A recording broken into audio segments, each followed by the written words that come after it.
And I hear that doesn't go for roads. Some of it does. Does it? Yes, some of it does. Most of it goes, some of it goes to the federal government, some of it goes to the state for fuel tax. But a lot of it's been diverted over the years to education and to the highway patrol, DPS. So isn't that an impossible political situation? Isn't that great the way they set that up? Hey, let's fight over this money and take it away from the little kids in the classroom. You know, it just sets up this impossible political discussion. But what you got to do is we want to make sure that money is more wholly going towards its purpose. It means you got to have some budget discipline on the other side. How do you see the crop loan funds getting spent? You know, monies that are coming in there. You know, what I'm sure there's going to be some jockeying around as far as how those are going to get divvied out. I mean, what do you think? What are the conversations that you're seeing now? Well, it has to. They don't know yet what it's going to be. Like, it hasn't been finalized what that amount will be yet. So, I think TxDOT has got a number of plans on it. I mean, they're not short on projects or debt. Right now, if it gets, they may have thought that project wasn't going to get funded for many years down the road, so they may have to speed up some things to get it ready. But I don't have a good answer for that. I mean, that's something that the Transportation Commission, really decides. Is there going to be, obviously... It's statutorily, it can't go to toll. Right. But it can, as far as competing with the major markets. Obviously, you talk about a mixed master. I think I heard the figure that mixed master in Dallas is like $6 billion. Yeah. So, do you see that same fight where we're going to have to compete with them to make sure some of those funds are coming out this way? Well, and see, I met with our TxDOT engineer this afternoon, and that's always that's the rub. That's what it's the FM roads. If you're just looking at them based on a traffic count, they're never going to get any funding. But how important are FM roads to the state out in East Texas? How many logging trucks run up and down those FM roads? Right? That's very important. And this state was built on, it goes back to the agriculture. And so you've asked a philosophical question, Dave, that has been a running debate. And I don't know that I have a good answer for it. Who's going to be the new Speaker of the House? I hope it's Scott Turner. Yeah, he's got it. I hope it's Scott Turner. I don't know why it's going to turn out. Who's going to be, what's his name? Joe Strauss. Strauss, yeah. I don't know. I wish he had more support than he does. But I support him. And let me tell you that in a lot of places, maybe not in this community, but the easy thing to do is vote for the guy you know is going to win. And that's what everybody wants to do, right? Is vote for the guy they know will win. Then you're on board and you're on the right team, and there's no consequence to that. Scott's a black guy from Plano. Yes, Rockwall area. Rockwall. Where's Turner from? Rockwall area. He's raised in Richardson. Yeah. His district runs from Rockwall, arcs up around over to north. Yeah. HEB, close age. He had a very conservative record in the House, godly Christian man, and I'm very close to him personally. He's a great guy. I think he can do a great job, and I support him 100%. And I would like to vote for a speaker that shares our values. It's not personal. The speaker's a nice man. You'd enjoy having him, actually. But he doesn't share a lot of the values that we have. He looks at things differently. And very differently on these issues. And he's governed them. His power base has been the Democrat Party in the House. And that's how he got where he is. The Democrats aren't trying to overthrow him. David? Question. Do you think you could, God forbid, want us not to executive amnesty against federal? We can't hear you. Okay.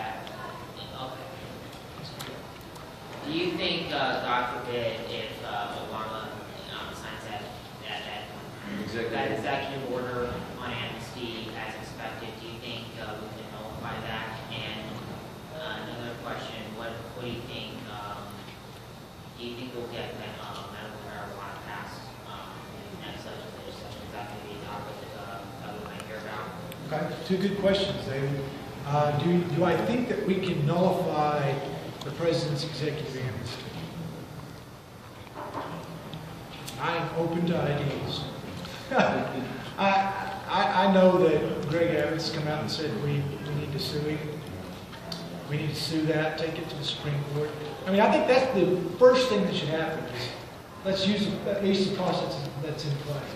Maybe the Fifth Circuit helps us, maybe gets all those way to the Supreme Court very quickly, and they're forced to say, does he have the authority to just completely ignore the laws of the books and not faithfully execute?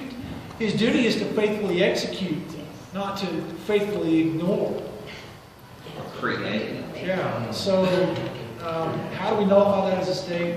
I don't know the answer to that. I think we should throw our heads together and fight like hell on that. I really do.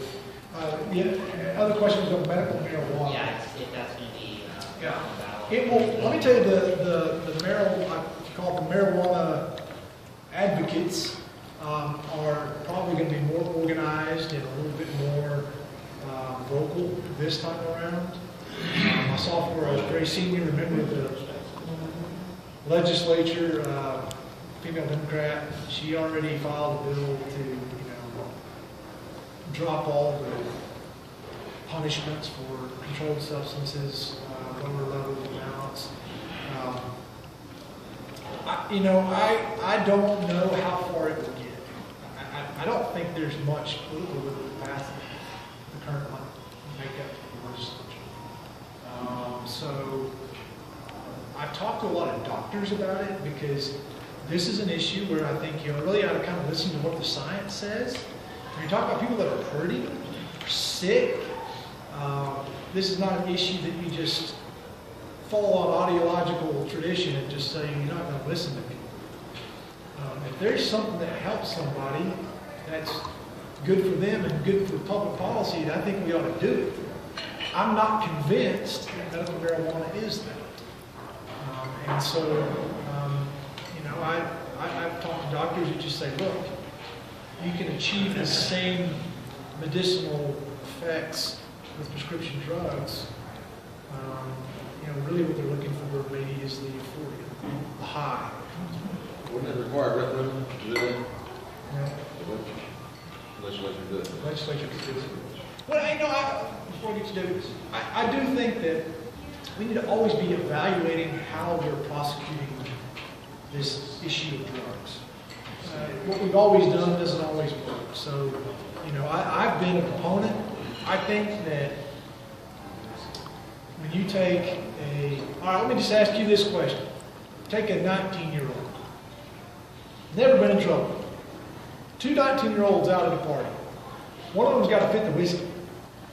Both of them have cars and keys in their hand. One of them's got a fifth of whiskey, and one of them has a single marijuana joint, and the cops show up. What's going to happen to the guy with the fifth of whiskey? He's going to get a minor in possession. He's going to get a ticket. Class C. What's going to happen to the guy with the single marijuana joint? He's most likely going to go to jail. Now, which one of those two young people concerns you the most? Driving home that night. To me, it's the kid with the fifth of whiskey. Right. All right. So, to me, for a first-time offender, for a very small amount of marijuana, and you're under the age of 21, if it's your first offense, I would say treat it like you treated the fifth of whiskey. That way you don't spend the rest of your life with an arrest record in your background. But if you do it again, you're going to get arrested. So I would be willing to say, first-time offense, very small amount of marijuana. We're not helping public policy by taking the kid to jail that night, and I don't think we're making a good use of that officer's time. But I do think that there ought to be a cost to that. But I don't know that there ought to be jail time. It's just proven we're not really being effective. That level of enforcement is not really getting us anywhere.